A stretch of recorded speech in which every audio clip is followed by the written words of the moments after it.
যার চরিত্র যেমন ঠিক তার বন্ধুটাও তেমনই হয়। শুদ্ধ চিন্তা আপনার শরীরটাকে শুদ্ধ রাখে, পবিত্র রাখে। অশুদ্ধ চিন্তায় আপনার শরীর বা মন অপবিত্র হতে পারে। 100 বার তসবিহ তেলাওয়াতের সময় আপনার চিন্তা এদিক ওদিক চলে যেতে পারে, খারাপের দিকে চলে যেতে পারে। কিন্তু 100 বান্ডিল টাকা গোনার সময় একটি বারও আপনার চিন্তা এদিক থেকে ওদিকে যায় না।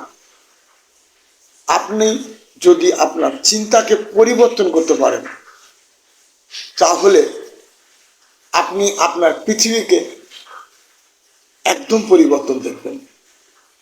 সবাই ভালো থাকবেন। 1 মিনিটের গল্পে আপনাদের সকলকে স্বাগতম।